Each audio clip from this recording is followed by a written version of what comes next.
할렐루야. 한 주간도 주님 안에서 여러분 승리하셨습니다. 오늘 살아있음이 승리자입니다.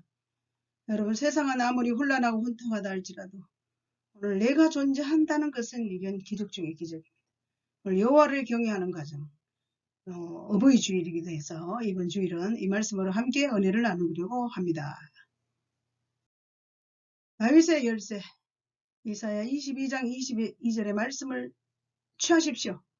주님의 여러분을 사랑하고 환영합니다. 여러분 위해서 늘 축복하며 기도합니다. 구독, 좋아요, 알림은 저와 여러분이 전파 선교사라는 것을 다시 한번 말씀드리고 지나갑니다.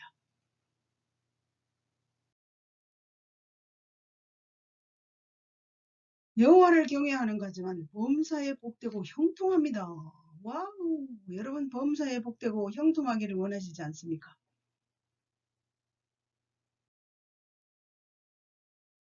여호와를 경외하며 그의 길을 걷는 자마다 복이 있도다. 내가 내 자손이 수고한 대로 먹을 것이라. 내가 복되고 형통하리로다. 예, 그렇습니다. 여호와를 경외하면 복되고 형통하다 했는데 경외라는 것은 공경하며 존경하며 두려워하는 감정과 마음이라 했습니다.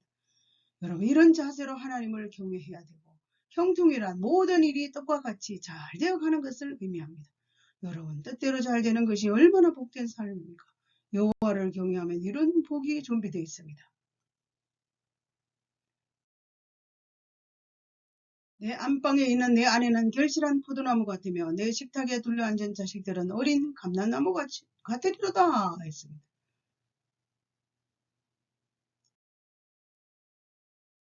여호와를 경외하는 자는 이같이 복을 얻으리라.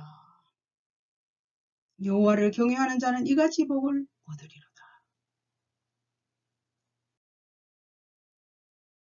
이스라엘아 들으라. 우리 하나님 여호와는 오직 유일한 여호와시니 너는 마음을 다하고 뜻을 다하고 힘을 다하여 내 하나님 여호와를 사랑하라. 네, 그렇습니다. 감람나무 이렇게 멋있는 나무를 보여드립니다. 우리나라 한자로 표현했기 때문에 올리브 나무를 감람나무로 번역을 했습니다.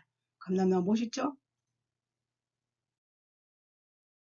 밥상에 둘러앉은 어린 자녀들의 같은 모습을 감람나무로 비유했습니다. 올리브나무 넷째를 하는데 제가 어릴 때는 저렇게 밥상에 앉아 밥을 먹었지만 지금은 다 식탁에 앉아 먹지 않습니까?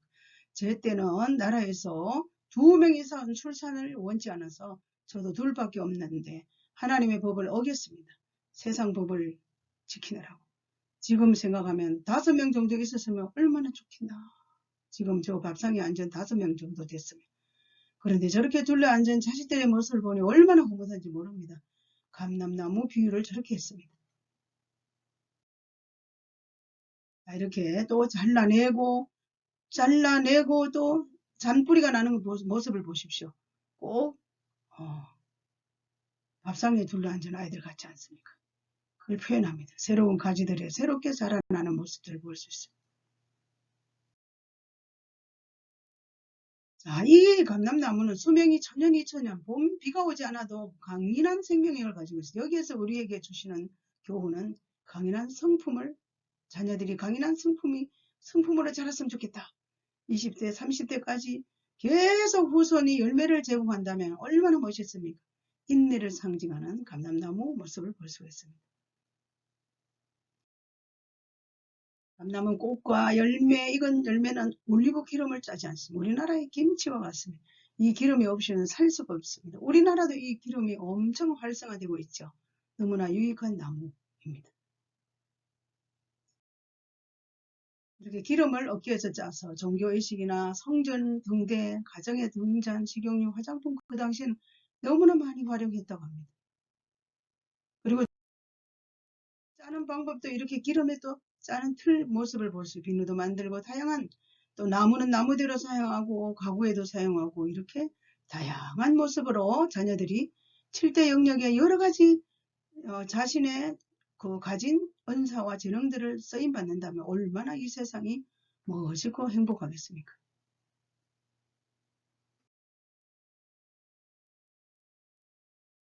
두 번째는 여호와를 경외하는 가정은 천국이 연결되어 있습니다. 천국이 연결되어 있다.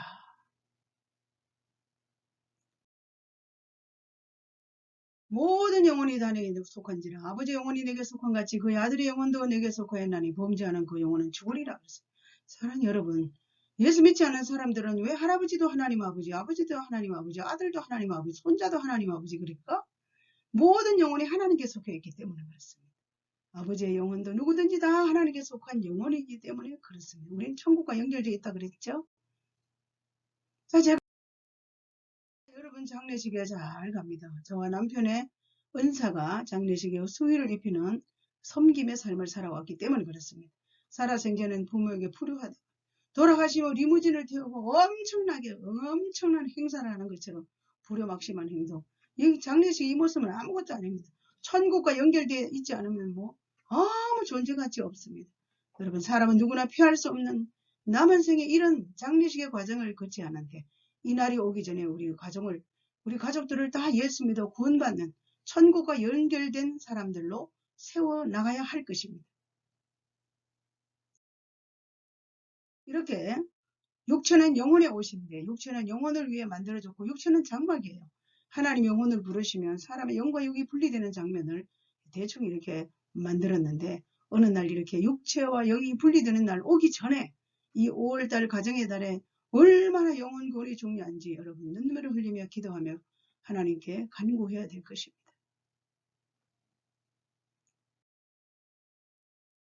만일 땅에 있는 우리의 장막집이 무너지면 하나님께서 지으신 집 곧 손으로 지은 것이 아니요 하늘에 있는 영원한 집이 우리에게 있는 줄 아느니라 그랬습니다. 여러분 우리 육신은 언젠가는 무너집니다. 육신의 장막집 우리 육체입니다. 그러나 손으로 짓지 않은 영원한 집 우리 여호와를 경외하는 자는 영원한 그 천국과 연결되어 있다는 것입니다. 죄의 삭은 사망이요 하나님의 은사는 그리스도 예수 우리 주 안에 영생. 그래서 우리는 죽습니다. 죽음이라는 질병을 가지고 태어납니다. 언젠가는 죽기 때문에 우리 영생을 소유한 자로 천국과 연결되어 있다는 것은 최고의 복을 받은 자입니다.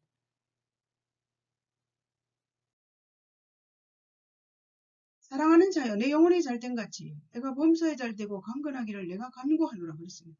아무리 자녀들이 잘되면 무슨 소용이 있습니까? 영혼이 죽어 있으면 영원한 천국에 갈 수 없기 때문에 범사가 아무리 잘되고 강건하도 영혼이 죽어 있는 것은 불행입니다. 그래서 이 가정의 달에 영혼이 잘되고 범사도 잘되고 강건의 복을 받기를 주의 이름으로 축복합니다.